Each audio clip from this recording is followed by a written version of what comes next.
Bom, vamos imaginar a seguinte situação agora. Eu tenho o mesmo botão executar, eu tenho uma função test_promise que é chamada no evento clique desse botão e que essa função inicia uma promise, beleza? Essa promise aqui dispara um timer que escreve algo na tela e dá um resolve.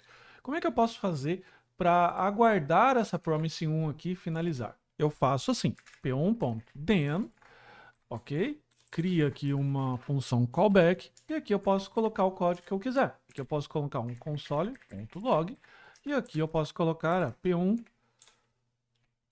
finished, beleza? E aqui esse console.log irá ser executado no momento que essa função aqui setTimeout chamar o resolve. Vamos ver, vou clicar aqui, clicar em executar, ela colocou aqui ó, p1 finished, ok? Ele colocou duas vezes p1 aqui porque ele chama do setTimeout. Mas o que acontece quando eu tiver que chamar mais de uma promise? Por exemplo, p1 e p2. Nesse caso aqui, essa promise, a P2, a P1 executa em 1 segundo e a P2 executa em 2. Como que eu teria que fazer? Eu teria que colocar assim, P1.then, chamo a P1 executada, e daí eu teria que colocar assim, P2.then,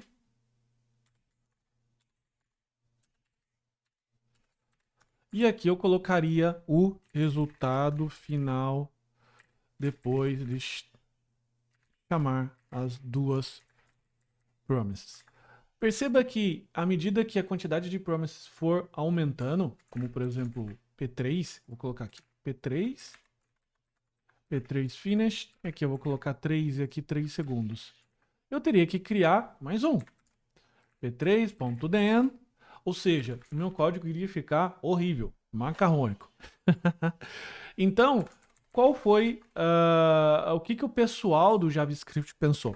Eles pensaram assim, pô, vamos criar então uma função que eu chamo todas as minhas promises, beleza? E eu chamo uma função callback quando todas elas retornarem o resolve.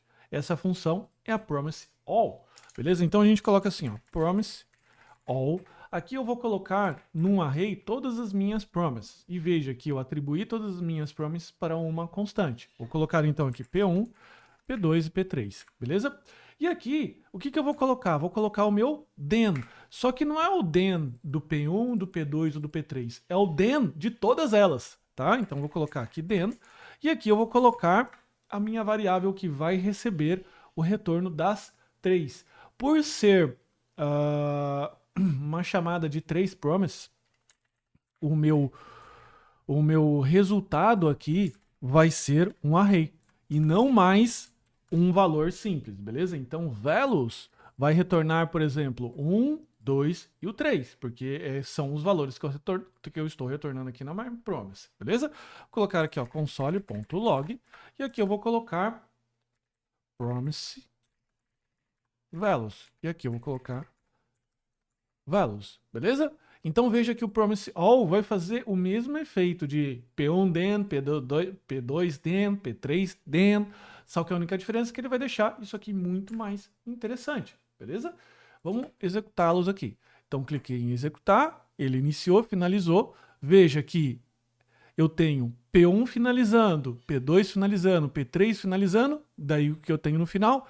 Promises values. Ou seja, por ser de tempos diferentes, cada promise foi finalizando, chamando os resolves, mas esse then ele foi chamado quando o último resolve foi executado, chamando então esse cara aqui e retornando values para a gente. Veja que ele tem 1, 2, 3, que é exatamente os valores aqui dos meus resolves.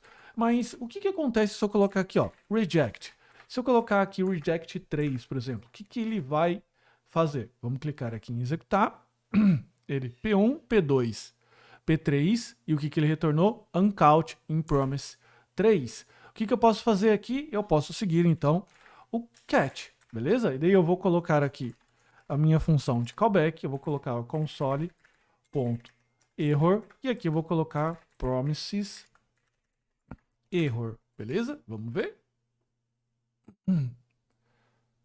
E ele colocou promises error. Então, o mesmo conceito de then e cat também vale para promises all, desde que você se atente ao detalhe que o all vai disparar o then ou o cat ao final da nossa última promise, beleza? Aqui ficou bem um exemplo mamão com açúcar, porque eu coloquei 1, 2 e 3, não é verdade? Só que você pode estar executando isso aqui diferentes chamadas que hora ela vai executar numa velocidade diferente da outra. E quando que você executa isso? Quando você precisa fazer múltiplas requisições. Você tem lá no seu front-end, daí você precisa carregar várias APIs, né? Várias chamadas no seu servidor de back-end e isso pode ter tempos diferentes, beleza? Por quê? Porque eventualmente você precisa do resultado A com o resultado B, somando esses dois para mostrar alguma coisa na tela.